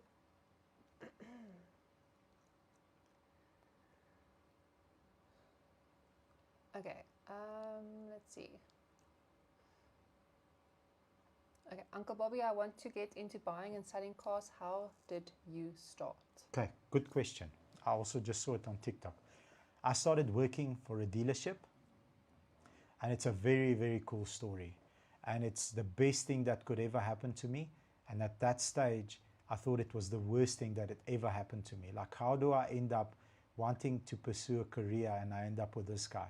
I started working for a friend of my dad's at actually where our dealership was founded. Very, very, but very, very charismatic person.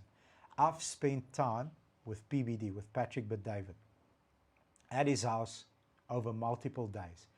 He is the second most charismatic person that I've ever met. This guy trumps him, like he's light years ahead of him. Super charismatic, fully blown alcoholic. Started drinking at 10 o'clock every morning, 10 a.m. Okay, started drinking beers, and at about 12 to 1 o'clock started drinking vodka, and that continued until I dropped him off at home because he was too sloshed to drive, or sometimes he drove home. Okay, so until 10 o'clock, he taught me so much about business. He taught me selling. So selling is a connection. We have to make a connection within the first couple of seconds. That's the first thing that he taught me. I wish I had recorded that person. I wish I had Elsie next to me, you know, when I started selling cars for this guy. He had, in English, they call it the gift of the gab. Okay, he didn't have one gift. He had the whole fucking gift bag was given to him. That's how much gab he had. And the funny thing is, as much of a drunk as he was, and I know his story and where he went to England, he's still wealthy. This dude is wealthy because when he falls on his ass, he just stops drinking, picks himself up, makes money, and then he goes. So phenomenal salesperson, very good salesperson, alcoholic. That's how I started. I started learning sales from him, watching him interact with consumers, asking him questions, and then improving.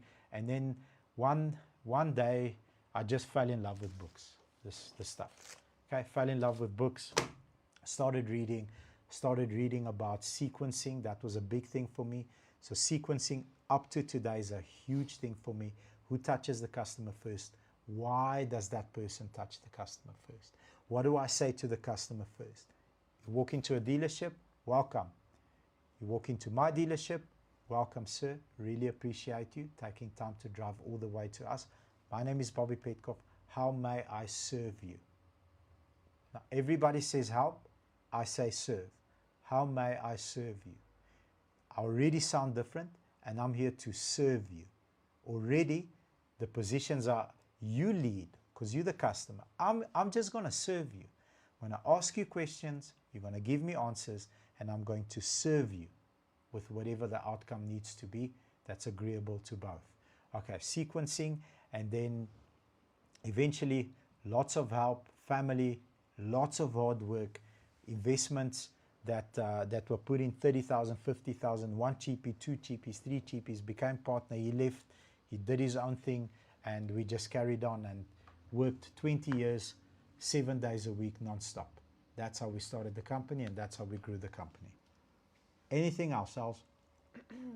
Homie, it's 8 o'clock. Yes, I see that.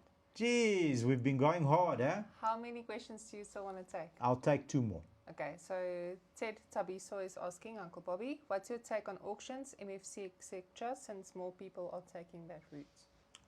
So again, an auction house, just think about like reverse engineer what you are doing. So somebody didn't have money to pay that car got repossessed and now it's being sold off at an auction. If it's a car with warranty, if it's a car with still with service plan, you've got some sort of recourse that you can go to Toyota, say, listen, this thing is not lacquer anymore. What's the story here? No, this, that, the third thing. Leave it here for 2 weeks. We'll fix the car. We'll figure it out. We'll give it back to you. If it's a car out of warranty and stuff like that, the chances of that vehicle, I don't buy from auctions. I did buy from auctions. I don't buy from auctions because I had bad experiences. The chances that that vehicle is properly maintained whilst that consumer couldn't make the payments are zero. I'm gonna leave my answer there. Okay, last question. Let's make it a good one. I want to take this H2A Okay, lekker. this H2A question. So H2A financing is very complex. It's very, very complex. It's not an easy application and it doesn't happen in 30 minutes. There's a lot of questions that I need to ask you before I tell you yes or no. Okay, so I'll need to physically speak to you before I can tell you yes or no on an approval. So if you're an H2A person, shoot me a WhatsApp and I will literally engage you because I know you're 7 hours behind, which means it's morning now and you can chat. So shoot me a WhatsApp and we can chat. But there's about 5 or 6 questions that I need to ask you before I can properly and eloquently tell you you'll be approved or you won't be approved. And I'll tell you that in 5 minutes. No, sorry, 3 minutes. But I need to speak to you, sir. In America, where's our American flag? We don't have one. No, we don't. Okay. We've got a South African flag. Where's our South African? There it is. Pass it to us, please. Thank you, Els. To us. Okay. To Okay. me. Miss you, brother. Come home safe and keep it real. And don't stay there. South Africa is the best country in the world by far, no matter what DJ Trump says. Okay, sorry, last one. Mike, Uncle Bobby, so you do the sales Sorry, courses? Els. We qualified for the World Cup. Karim, this morning in the gym, 2 malumes are arguing. We qualified. And it's a white guy and it's an African guy. And then the African guy says to the white uncle, he says, and we didn't even bribe. I ran out of the change room. I said, are you sure? He says, I'm sure, Uncle Bobby. I say, hey, but we did qualify and it was a good game. Salute. I'm very, very proud. And we didn't bribe. Wink, wink. So that's great news. Okay, go for it. Sorry I interrupted you. It's okay. You do the sales courses, and what all do I need to do?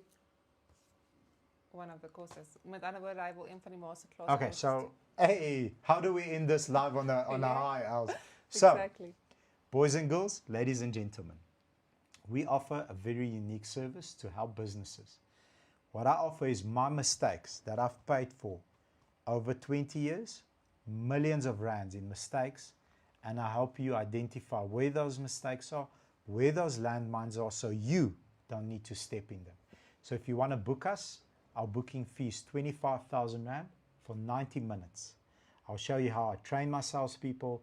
I basically train the trainer so that when you leave here, everything is recorded. We've got multi-cams, like 7, 8 cameras with high definition sound, high definition look. If you're in Cape Town, whatever, we're about to be booked by one of the VW big boys. We're going to be speaking in Cape Town. But I want to fly business class, I told him. I'm not flying. When I fly alone, I fly at the back. When you fly me, I fly in front. Elsie can sit in the back. I'm flying in front. In fact, Elsie can ride the bus. It's fine. Then she doesn't need to yap in my ears the whole time. Okay, so 25,000 Rand for 90 minutes. If you're far away, we do it over Zoom. It's a recorded event, edited by Elsie, packaged and sent out to you. So we consult for security companies, we consult for bidding companies, we consult in the marketing space.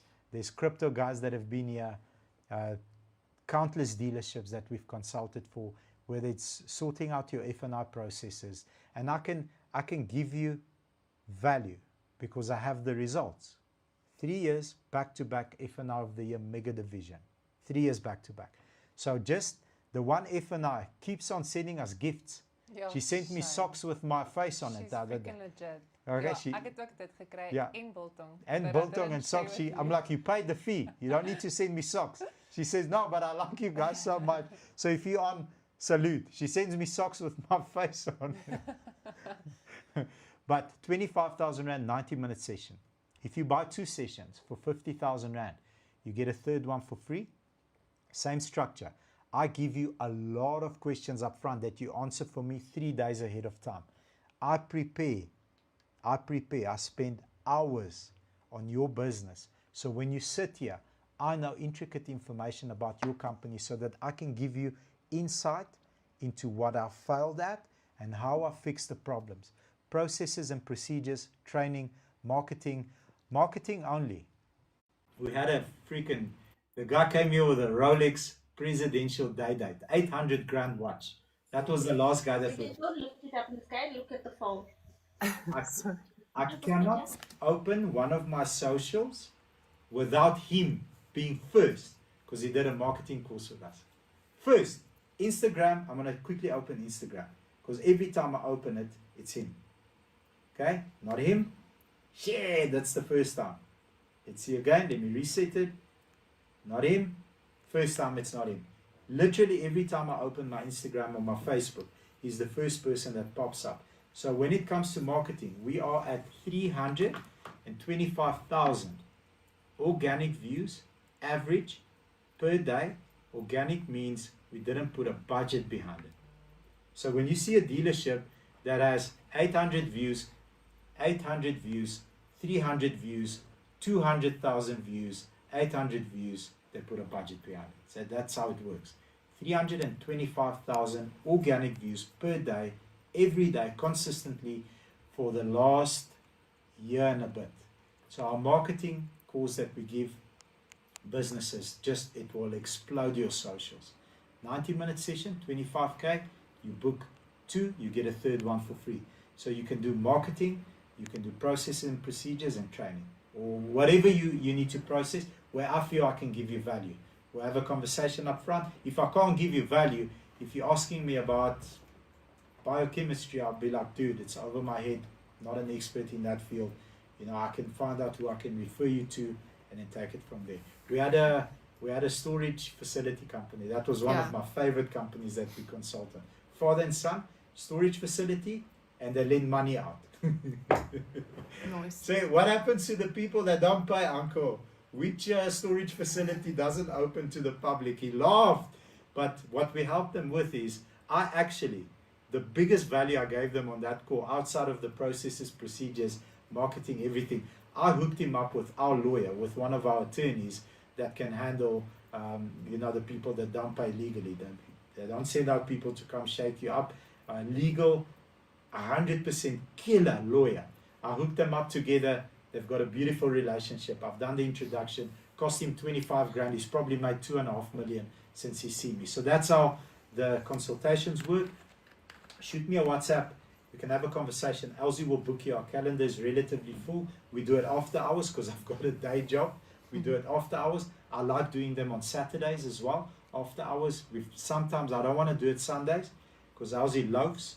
But after hours and Saturdays, we can hook it up. Elsie, are we going to end it there? Yes, sir. First Q&A session that we've ever had. I promise you it's not going to be our last. I really enjoyed this. Did you that's enjoy it, quite Elsie? cool. I think this is very valuable. Did you guys enjoy it? Awesome. I see a few likes. I haven't liked our live today. 1, 2, 3, 4, 5, 6, 7, 8, 9, 10. 10 likes come from me. Thank you very, very much, guys. Boys and girls, all the best. I am not going to sleep tonight. It is the biggest day of my career tomorrow. We are nominated for 2 awards on the biggest event in automotive, probably the biggest event of the year, period, outside of automotive. It's such a vibe for me, and I'm still shaking, Mr. George, if you're still on the live, because I'm so excited to be nominated for 2, and I'm top 3 in 2 categories against 2,800 dealers in the country, and I know that the team has given their absolute best in the last 12 months since we won the award, and it will be a privilege to attend that event tomorrow, and I'm going to enjoy it. It's going to be fun. Thank you very much. Have a blessed evening, everybody. Thank you for sharing your most valuable asset, which is your time. I appreciate you. Love you lots.